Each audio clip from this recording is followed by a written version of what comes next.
Bismillahirrahmanirrahim. Assalamualaikum warahmatullahi wabarakatuh. Alhamdulillah wassalatu wassalamu ala Rasulillah wa ala alihi wa ashabihi wa man walah. Asyhadu an la ilaha illallah wahdahu la syarikalah wa asyhadu anna Muhammadan abduhu wa rasuluh la nabiyya wa la rasula ba'dah. Amma ba'du. Rabbi shrah li sadri wa yassir li amri wahlul 'uqdatam min lisani yafqahu qawli bi rahmatika ya arhamar rahimin. Ikhwani fid din, a'azani Allah wa iyyakum. Membiayai para penuntut ilmu merupakan salah satu sebab terbukanya pintu rezeki bagi seseorang di dunia dan pintu pahala jariah di akhirat. Karena orang yang sedang menuntut ilmu, sejatinya mereka sedang berusaha untuk memberikan manfaat bagi saudaranya. Ilmu yang dia dapatkan kelak akan menerangi dan memberikan manfaat bagi banyak orang. Biasanya orang yang menghabiskan waktunya untuk ilmu, kesempatan untuk mencari penghidupan bagi diri dan keluarganya nyaris tidak ada. Bukan tak mau, tapi tak sempat. Dan dalam urusan harta, ia termasuk golongan yang du'afa, sehingga harus ada yang menghandle kebutuhan hidupnya. Harus ada sinergi antara mereka yang memiliki semangat tinggi dalam menuntut ilmu dan orang kaya yang pandai dalam urusan mencari harta namun belum diberikan kesempatan oleh Allah Subhanahu wa taala untuk menuntut ilmu. Ikhwani fid din, rahimani wa rahimakumullah. Di masa Rasulullah sallallahu alaihi wasallam ada dua orang sahabat. Yang satu fokus untuk belajar dan yang satunya lagi fokus dalam pekerjaan. Pada suatu ketika, salah seorang dari mereka mendatangi Rasulullah sallallahu alaihi wasallam untuk mengadukan bahwa ia merasa keberatan. Pasalnya, waktu yang ia miliki ia gunakan semua untuk bekerja keras membanting tulang mengais rezeki, sementara saudaranya hanya fokus belajar, mendengarkan hadis dan menimba ilmu-ilmu syar'i dari Rasulullah sallallahu alaihi wasallam. Sedangkan semua kebutuhan hidup ia tanggung semuanya. Mendengar pengaduan tersebut, Rasulullah sallallahu alaihi wasallam bersabda, "La'allaka turzaqu bihi." Bisa jadi rezeki yang kamu dapatkan dari Allah Subhanahu wa taala itu disebabkan karena saudaramu. Sebutkan dalam Sunan At-Tirmidzi dan disahihkan oleh Syekh Albani.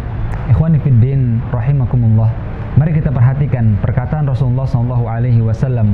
Beliau tidak mengatakan saudaramu itu lebih baik daripada kamu, namun beliau mengatakan kebaikan yang ada pada dirinya, yaitu lancarnya rezeki, justru datang karena ia membantu saudaranya yang sedang belajar bersama Rasulullah sallallahu alaihi wasallam. Syekh Ali bin Muhammad Al-Qari dalam Mirfaq Al-Mafatih Syarah Mishfaq Al-Masabih menjelaskan makna kalimat la'allaka turzaqu dengan sighah majhul atau fasib, yang maknanya jangan-jangan engkau diberikan rizki dikarenakan sebab keberkahan saudaramu itu bukan murni hasil dari keringatmu, sehingga janganlah engkau ungkit-ungkit hal tersebut. Dalam hadis lain, Rasulullah SAW mengatakan bahwa kaum du'afa adalah salah satu sebab terbukanya pintu rezeki dan datangnya pertolongan dari Allah Subhanahu wa taala. Disebutkan dalam sebuah hadis an Mus'ab bin Sa'ad qala ra'a Sa'dun radhiyallahu anhu anna lahu fadlan ala man dunahu. Dari Mus'ab bin Sa'ad, beliau berkata bahwa Sa'ad radhiyallahu anhu memandang dirinya memiliki keutamaan yang lebih dari yang lainnya, yaitu dari para sahabat.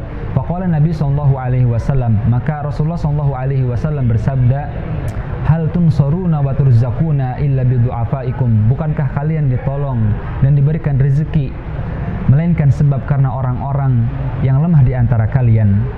Imam Ibnu Hajar Al-Asqalani dalam Fathul Bari juz 6 halaman ke-89 menjelaskan bahwa ditolong dengan doa-doa, salat-salat dan keikhlasan mereka, yaitu kaum du'afa. Karena kaum du'afa adalah mereka yang paling mudah untuk ikhlas, paling khusyuk ibadahnya, dan hati mereka bersih dari keterkaitan terhadap urusan di dunia. Ikhwani fiddin, rahimani wa rahimakumullah. Selain itu, hari-hari para penuntut ilmu, terkhususnya ilmu syar'i, dipenuhi dengan kesibukan untuk menghafal, untuk menulis, meneliti, dan menganalisa berbagai hal, sekaligus mengkonter atau melawan berbagai syubhat yang mengakar dan menyebar di tengah-tengah masyarakat. Hal tersebut bukanlah urusan yang sederhana, melainkan perlu keikhlasan dan tekad yang kuat. Begitu juga orang-orang yang memberanikan diri untuk terjun fokus dalam menuntut ilmu. Mereka harus siap jika suatu ketika mereka kehilangan dari bagian dunianya. Para ulama salaf terdahulu, mereka rela terlambat atau bahkan memilih untuk tidak menikah demi ilmu.